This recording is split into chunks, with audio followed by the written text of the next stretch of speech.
Viața cu lui. O să plec. Trebuie să ajut pe cineva la mașină. Claxonul ăla mi-amintește de mașina lui taică meu. Cât o iubea. O prezenta oamenilor. Mașina mea. Da, și acolo e familia mea. Mă gândesc să o schimb. Glumeam. Tata credea că mașina lui face orice. Știi lui, dacă ar avea aripi ar zbura. De ce nu încerci, tată? Nu face pe deșteptul lui? Așa îmi spunea tata mereu. Și niciodată nu i-am răspuns. Cum e, tată? Par destul de tâmpit?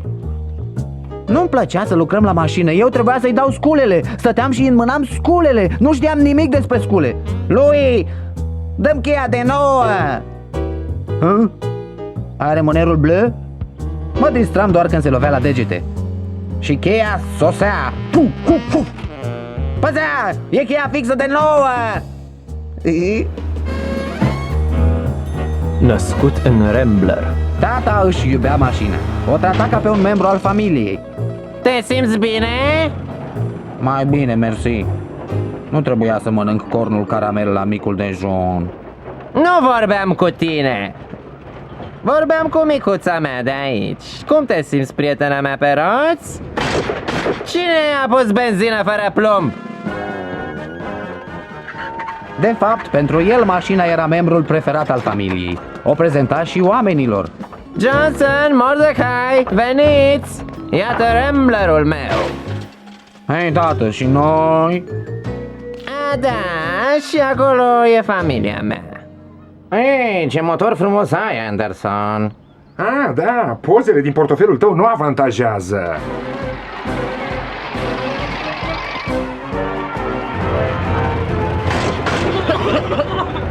De ce trecem prin asta în fiecare an, tată? E stânjenitor. Ce vrei să-ți spui? Avem dreptul să participăm la paradă, e ziua veteranilor. Dar uite-te la mașini, sunt clasice. Model T, Bentley, Studebaker. Și Ramblerul. Și el e clasic. Să știi, când l-au făcut au spart tiparul. Or fi avut un motiv întemeiat.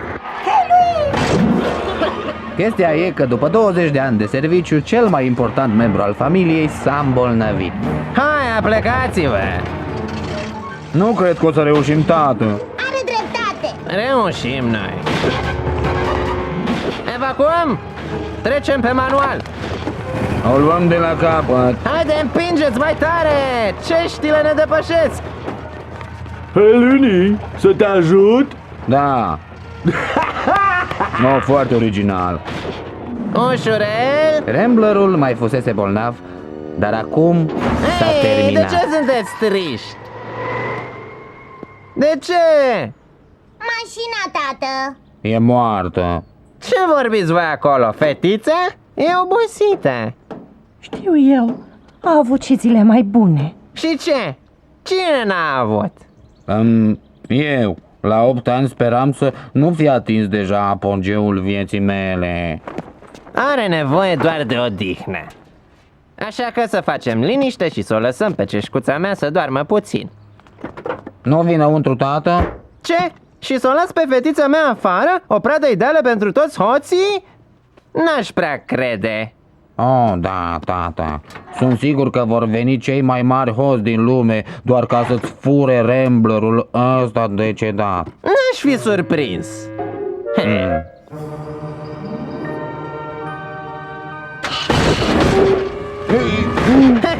Vedeți? Tare ca piatra. E sănătoasă tun. Iar ne face de rușine, Pe mai târziu neîncrezătorilor. Mă duc la muncă cu mașina.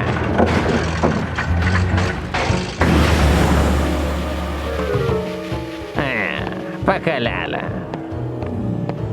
Ce? Să nu vă aud. Așa că tata a băgat-o la terapie intensivă și așa a rămas săptămâni întregi, în timp ce doctorul Anderson încerca toate metodele de resuscitare cunoscute.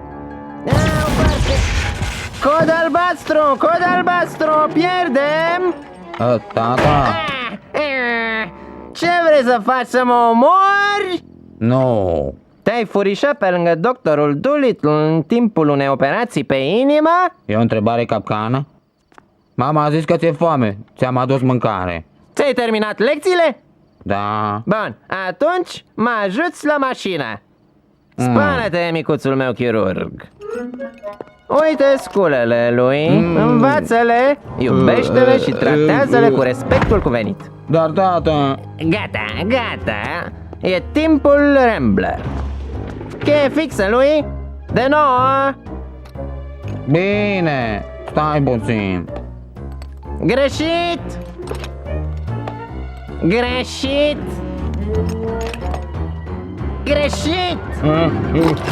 Nicio grijă lui.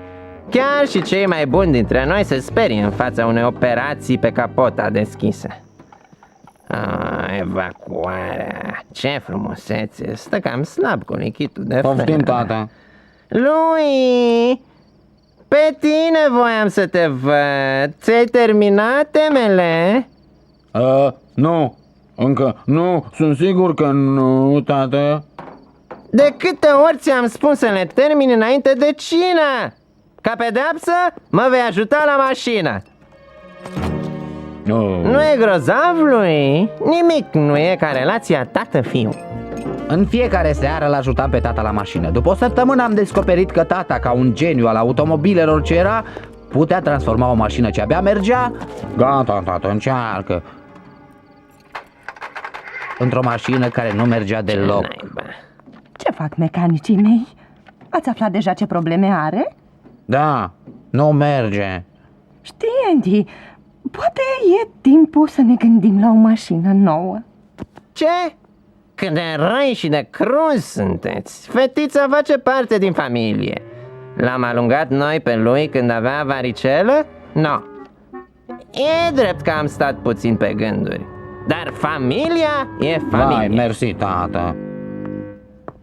Cardanul e legat la direcție. Direcția e legată la cutia de viteze. Lui, trezește-te. Cheie concavă? Cheie fixă? Băieți, se apropie ziua tatălui vostru. V-ați gândit ce vreți să-i luați? Eu mă gândeam să fac o sculptură cu numele lui.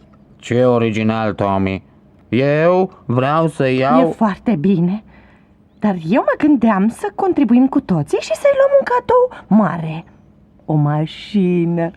Ce? De jucărie? Nu ne permitem o mașină. Nu încă. Știam că ziua asta va veni cândva. Mașinile nu țin o viață, așa că am pus bani deoparte în fiecare zi. Aha, da, nu avem noi de înghețată niciodată. Haide să o luăm. Oh, nu încă. Nu vor fi destui până nu se umple borcanul. Bună seara! Lui, e o zi mare azi. E seara, scoateți manșonul. Atunci am hotărât că avem o singură misiune. Pentru prima dată în viață voiam să umplu un borcan de bomboane în loc să-l golesc. Dacă o să mai lucrez cu tata la mașină încă o lună, o să o iau razna. Ne putem angaja. Ce tâmpenie! Cine ne va plăti? Lumea nu dă bani degeaba, să știi. Tommy? Tommy! E o glumă, nu? Step pe trotuar? Hei, de mine ce Dance ziceți? Junior! Hei, ce crezi tu că faci? Dansul ploii? Ia te uită!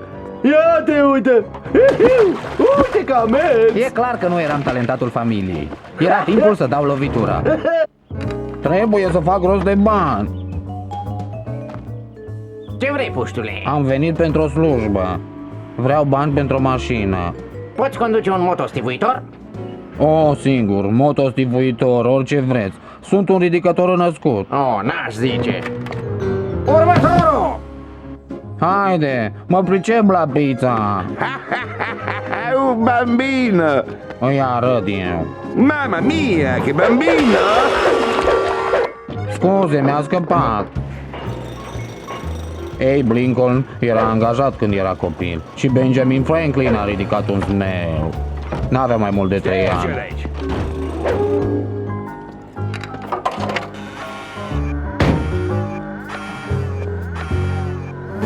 Garajul lui Smithy. Perfect. Regret, ești prea... Mic, știu, am auzit. Nu, ești prea... Scund, bine, calcă-mă în picioare. Nu, e prea târziu. L-am angajat ieri pe nepotul meu. Uite-l acolo. Ăla e Ricci.